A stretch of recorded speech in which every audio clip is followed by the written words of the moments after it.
welcome to Sunrise Extra. Is my mic on? Oh, okay. Hey, welcome to Sunrise Extra. Sorry it took us a few minutes. We've got some technical challenges, people, on this Tuesday. If you are a parent of a young child that is in the house who is trying to do homeschooling or is not even old enough for school, and you're trying to work, you're trying to get by, we have some advice for you. Are you going to pop us up anytime? There. Hey! Some technical challenges in the Zoom virtual connection world, but we're making the best of it. We want to welcome Dr. Ben Hoffman from OHSU's Dornbecker Children's Hospital. And Doc, your list of credentials is like a mile long. You're the professor of pediatrics. You're director of the Tom Sargent Safety Center at Dornbecker. You're also on the American Academy of Pediatrics Council on Injury, Violence, and Poison Prevention. You may have seen him on Good Morning America. He was working with Bodie Miller and his wife after they lost their child to a tragic drowning. So, good morning, Doc. Thanks for joining us. How are you? Good morning. It's great. I'm fantastic. It's great to be here. So I love Dr. Hoffman. He's my daughter's doctor. He explains things so clearly and well, and we always kind of go to him during these times. So I was seeing you were quoted in a Consumer Reports article last week on kind of all of this multitasking that parents are doing and really just the brain space we need to make our home safer now that everyone's kind of piled inside together. Can you kind of give us a debrief of what you told Consumer Reports in that article and kind of good tips for parents? Yeah, I'd be happy to. I think, as a pediatrician and as a parent myself, I'm acutely aware that even on the best day, we rely on routine, and there's always a combination of being lucky and being good. That's one of the, I think, essential tenets of being a parent. In light of the pandemic, our routines have been completely thrown upside. And, it's discombobulating for everybody. When we think about it in terms of risk for injuries at home, kids are now being exposed to risks in a way that they wouldn't before.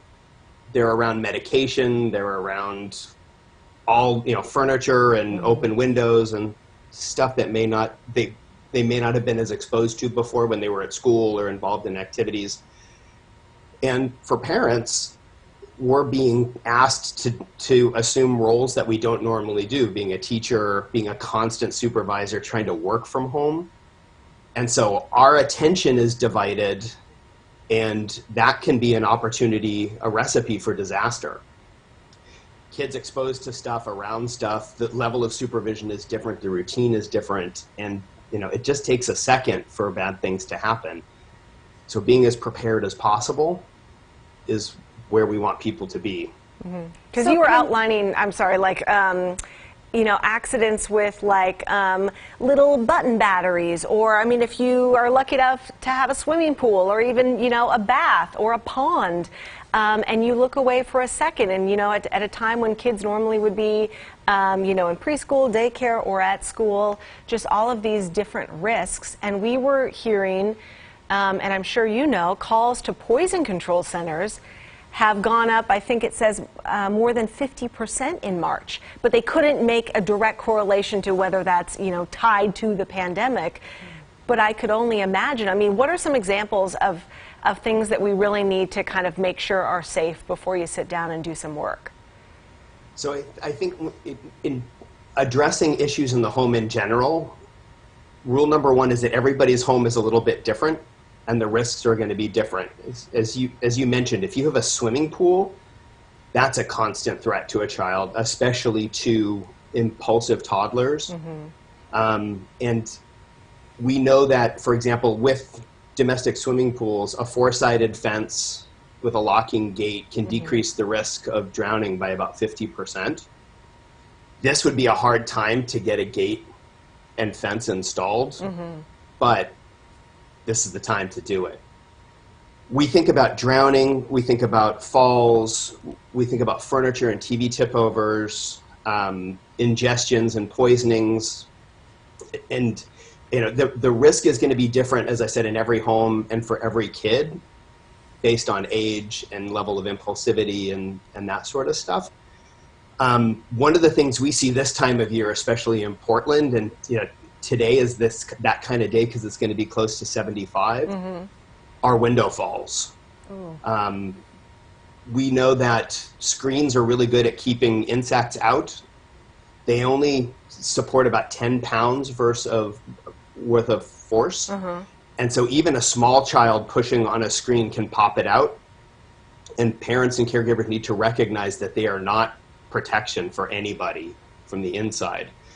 Today's the kind of day when people are going to be opening their windows. And if a kid can get to a window and they're curious, which they are, there's a risk they're going to fall. We always talk about spring being falling season.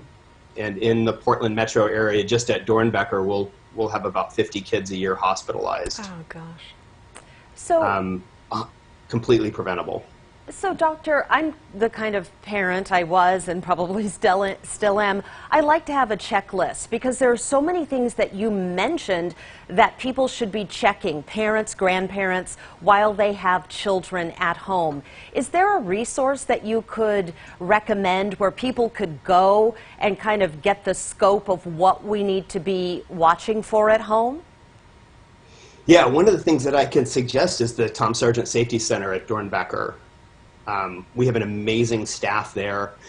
All of our products are available through our website right now. We have a product list and one of the and a bunch of educational information. And what I suggest is that if families go to that, they can look at the products and some of the educational information and be able to make an assessment of what they have and what they feel like their risks might be. We will, because of the epidemic, we had to shut down the physical safety center where we sell and distribute products at cost. But we will, over the course of the next month, be able to distribute things once a month. And again, if people go to the Safety Center website or call, our staff is ready. And we'd love to help people if they have questions, if they have needs. We want to make sure that kids are protected and they're safe in this time. And those are things like car seats and lock boxes for guns and like drawer and cabinet locks, right? When you say products. And window stops. Oh, good. For virtually any type of window. We have stair gates for both the bottom of stairs and the top of stairs. And all of it is stuff that people can get elsewhere, but it doesn't come with the information. And that's one of the things that we add to that. Gotcha. That is absolutely key. So can you just give us kind of a rundown? Let's shift for a second from the kids to the parents. How are the parents of your patients holding up? I mean, I can remember in our house the battle royale over just nightly homework. Now parents are becoming teachers and they're workers and they're trying to manage, their professional life and their personal life, and it's all jammed into that one little box called a house. How are the parents doing that you're seeing? I think everybody's exhausted. I think everybody's tired of this. I think everybody's craving a return to normalcy and the ability to be an adult again. We can ask Nina her perspective. But, so I think establishing some routines, thinking about the things that bring you joy, and taking time to make sure that you're able to do that, whether it's reading a book or it's sitting outside or gardening or communicating with friends or loved ones. I think everybody, including myself, has been really discombobulated and disoriented by this, and it's taken a while to sort of establish a new normal, not that it's really normal, but a new routine. I think acknowledging that it's hard and it hurts and it's scary, especially with our kids, is really important. I think, our next door neighbors have a 2.5-year-old and a 5-year-old, and I watch them just running around trying to find new things to do. It is a real challenge. Yeah, not hurt yourself, so you have to go to the ER too. I'm sorry? And not to hurt themselves, so they have to go, to the ER or like be exposed, any more than they have to be.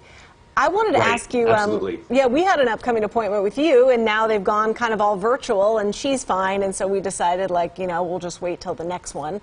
But, and I think that's what your office is doing. If you really need to be seen, of course, they can come in or do a virtual or something.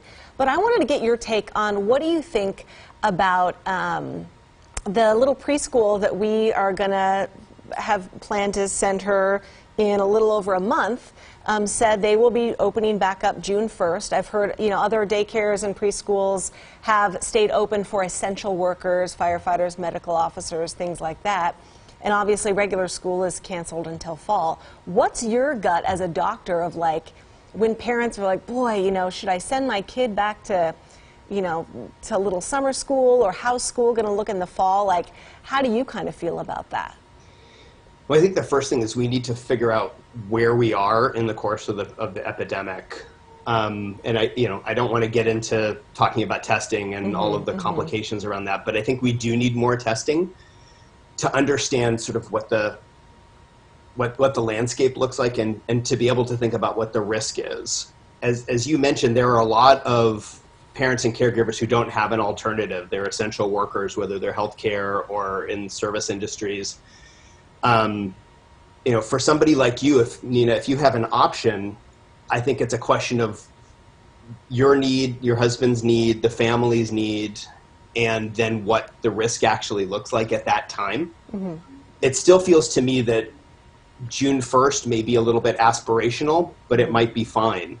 Mm-hmm. And I think that's a personal decision that every family is going to have to make. But I think that that's something that a child's pediatrician, family doctor, there could be part of helping make that decision. Mm-hmm. And we're here to help you do that. What about other things like the onslaught of online shopping right now? I feel like I see that Amazon truck running into our neighborhood left and right. But when it comes to things like baby products, just because it's for sale doesn't necessarily mean that it's safe. For those parents, families doing online shopping, are there some red flags that they should watch for? Or how do you know that what you pay for is going to be what you get? Well, I think those are two separate issues. The issue of if you're going to get what you pay for, there is a rash of counterfeit car seats from China that have been available on Amazon and other online shopping sites. And I think it is really important to make sure that families, especially for a car seat, are not utilizing those. They tend to have documentation that's in Chinese, especially in the stickers on the side. I would urge parents and caregivers, if they're going to be purchasing a car seat online, to buy it from a major reputable retailer as opposed to finding a deal that looks too good to be true, because that probably is. Those seats are frankly dangerous. Mm-hmm. In thinking about other products, things can get on the market without proof of safety, and this is especially true for infant sleep.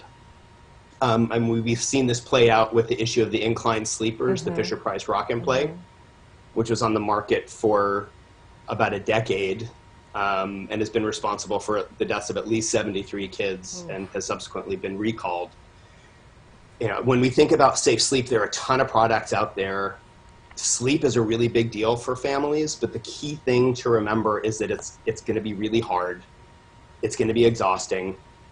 And the only way we know to have an infant sleep safely is on their back on a flat, firm surface. So a bassinet, a crib, a pack and play, something that meets the Consumer Product Safety Commission standards, with nothing else in the sleep space with them. So no blankets, no bumpers, no bears. Mm-hmm. And babies wake up, and that's part of what they're supposed to do. And that anything that is not flat and firm, so a swing, a car seat, an inclined sleeper, in-bed sleepers or baby boxes, they really don't have a track record of safety. Mm-hmm. And unfortunately, the way the system works is that things can get to the market without demonstrating that they're safe or effective. And often, like with the Rock and Play, experts will recommend not using them because we know the risk, or we're aware of the risk. But because they're sold, parents assume that they're safe. Yeah, yeah. Hey, we have a question on Twitter from R. Rotero, who is juggling working from home and kids and all that. And she wants to know, she wants to have a break, an emotional break. Any kind of, we have like 2 minutes left before we have to do a Today Show cut-in, but kind of any last words for emotional health for families of kids of any age, I mean up till, you know, high school, college, that are living together? What can they do to kind of settle themselves and stay calm?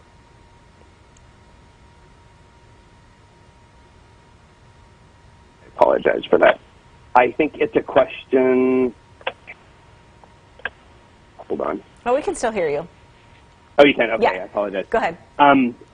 I think it's a question of reestablishing some routine and getting back to some semblance of normalcy. I think being open and honest with each other and having opportunities to talk. I think having opportunities for everybody to be together, to be a family, but also a chance to separate and to get some space. I think, you know, there has been a tremendous amount of concern about risks for domestic violence, whether it's against children or it's against partners.